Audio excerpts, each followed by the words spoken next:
তো গাছ আজকে খোলা মাঠে ঘুরতে ঘুরতে আমার শয়তানের মাথায় অনেক কিছু আসতেছিল, তো তার থেকে আমি একটা আইডিয়া বের করলাম যে আজকে আমি একটা চ্যালেঞ্জ করব। তো এই চ্যালেঞ্জটা কি হইতে যাচ্ছে সেটা তোমাদেরকে দেখাই দিচ্ছি। গাইস তোমরা দেখতে পারতেছো আমার হাতে ডিল আছে, তো এই ডিল দিয়া হলো আমি চ্যালেঞ্জটা করব। তো এই যে ডিল গুলা ওইগুলো আমি একটা গাছের মধ্যে মারমু পিছনে, তো 3টা ডিল মারমু মোটমাট। তো চ্যালেঞ্জে কিন্তু টুইস্ট আছে, 3টা ডিল যে মারমু আমি যদি একটাও না লাগাইতে পারি তাহলে দেখতে পারতেছো এখানে যে ছাগলটা আছে আমি এই ছাগলের মতো হয়ে পুরা মাঠ ঘুরবো, ঠিক আছে? তো চলো এবার আমাদের চ্যালেঞ্জের দিকে যাওয়া যাক। তো এখানে আমি প্রথম ডিলটা ছুড়তেছি, দেখা যাক কি হয়। আয় হায়, প্রথম ডিলটা মিস হয়ে গেছে গাইস। এখন কি সেকেন্ডটা কি আমি লাগাইতে পারমু? হায় হায়, সেকেন্ডটাও মিস হয়ে গেছে।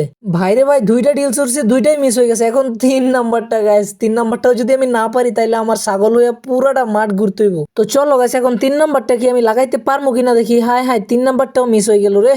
তো চ্যালেঞ্জে যেহেতু আমি হাইরে গেছি সেহেতু আমি ছাগল হয়ে গেছি, দেখতে পারতেছো ছাগলটা খাইতেছে আর আমি ওরে দেখতেছি। তো ভাই আমার কিরকম লাগতেছে কমেন্টে জানাবেন, চ্যানেলটাকে সাবস্ক্রাইব করতে ভুলবে না।